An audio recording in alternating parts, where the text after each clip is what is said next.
L. Bell to the Ravens. Earlier today, that was announced practice squad. Now, we saw them do this before with Des Bryant, brought him in on the practice squad. That was what it was like end of last season, like middle of last season or whatever. And then obviously they put him on the active. He had some productivity. So when you see the news that L. Bell is going to the Ravens practice squad, it's kind of that same assumption that he will be getting put on the active. And this is obviously in response to J.K. Dobbins tearing his ACL, and then 2 days ago, Justice Hill blowing out his Achilles in practice as well, man. So the running back room was very thin, to say the least. I think it's a really good move. Yeah. It's a little unfortunate because if the Ravens just stayed put, I feel better about our matchup. Lev Bell, does he still have it? I feel like he does. I'm not going to switch my tune on this at all. The question is, how's he going to fit in with that system? As Terrence was bringing up, he's got that patient style with that read option in Lamar. I feel like you got to have a running back that's going to hit the hole a little bit harder.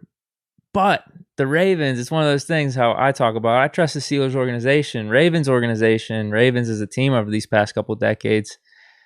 They usually do the things the right way, and there's a bunch of different running backs on the market right now. They tried out Bell, Gurley. And if they didn't think Bell was going to be a fit, they wouldn't have picked him up. And then Latavius Murray, he just got released as well, but that was after. Yeah, I don't know if they're still going to consider bringing him in because after Bell, they got like Tyson Williams or something like that. And it was Gus, right? Gus Edwards. He's going to be their RB1, I guess, to start. But I could see Bell taking him over at some point. Well, yeah, I think so as well. I think the biggest thing is as long as he is healthy, he'll be fine. Like I look at the Jet situation and I just say, man, all right, we know it was dysfunction there. The same way we're giving Sam Darnold kind of a benefit of the doubt, I looked at L. Bell the same way. Kansas City was the disheartening part, but at the same time, I can still understand why they were going with, with the backs that they were going with instead of L. Bell out in Kansas City. It just fit what they were doing at the moment. This is going to be the real test to me though, because Baltimore, their O-line is not the best right now because they still getting it back in order, but it's decent enough. To me, it's better than the Jets O-line. Just even the running system. Absolutely. Their running system has shown that guys can come in there and produce. We saw, was it Mark Ingram went in there and produced? We obviously... Justin Forsett, and then Terrence West had 700-something yards. Alex Collins, he was the other guy. You remember him with the visor and the dreads? Like he was like... I think he led their team in rushing one of those years. He did. Absolutely did. They have random dudes that are able to produce. I mean, Gus Edwards is another example. Yeah. I'm not taking a shot at him, but like, who was Gus Edwards before he came? Or even Justin Forsett before. Like, and the thing is, they're good players, and we're not saying they're not good players, but what we're saying is, in terms of when we talk about L. Bell, when L. Bell was hot, L. Bell was viewed as great, and you just assume that okay, if you're gonna fall from great, you're only going down to good. Whereas with those guys, they like at times it's like they overachieved, and it was just to get to that part of it. We're not like bashing them in that sense, but that's the context of it, though. Dude, Forsett wasn't nobody. Like he was a journeyman, man. He like Alex Collins was the same way. It was like 3-4 years in a row that he had over 1,000 yards for them. Yes. I don't know. He was a really solid running back. Yeah, and now with the system with Lamar added into it, has still have shown to be very productive and very advantageous for running backs just because of the misdirection element of it, the speed in which they play with, the fact that you have to account multiple people for Lamar Jackson.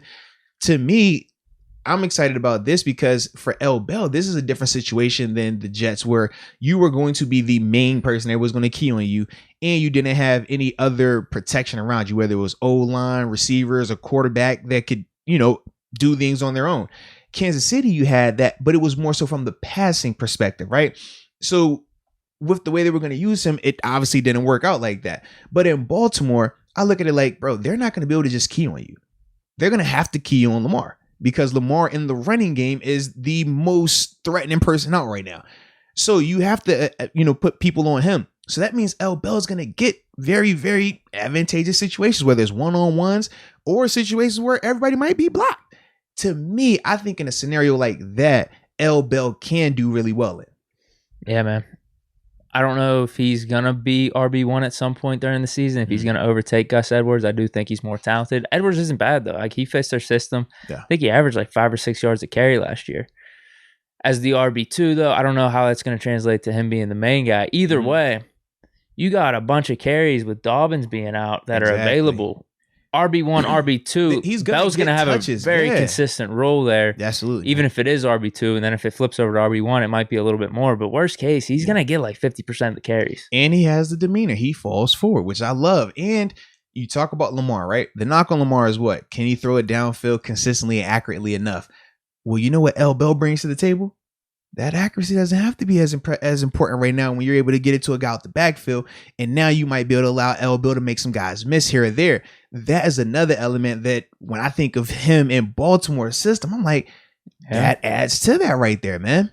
Yeah. It was a good move. That was probably the type of thing Bell was waiting for, because if he was going to sign with anyone up to this point, he probably would have just been in a similar scenario to the Kansas City Chiefs. And you don't want that if you're trying to get another contract. Mm-hmm. Also, I think there's pride on the line too, where because people thought you have the Steelers. Yeah, you have the Steelers situation. You think everyone's saying that you're a system running back because of that. You sat out a whole year, and we all know how that situation played out. You go to the Jets, sucks for you, and you go to the Chiefs, limited role. Yeah.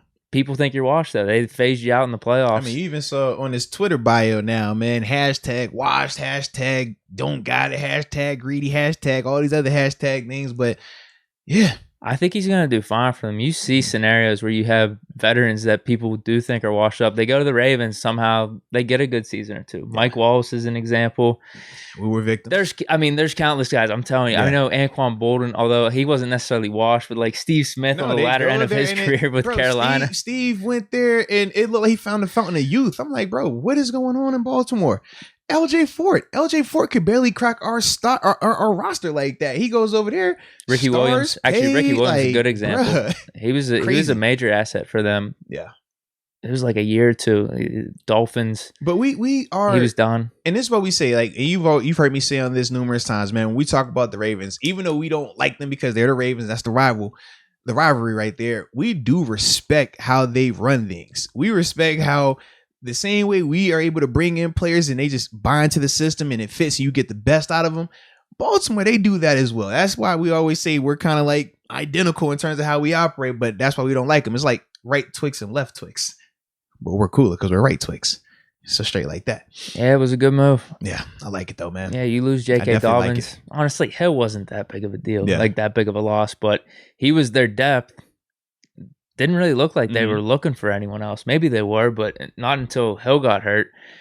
So you lose those two. It was just a move that had to happen. I don't know what the drop-off is from Dobbins to Bell. Dobbins was supposed to have a pretty big year.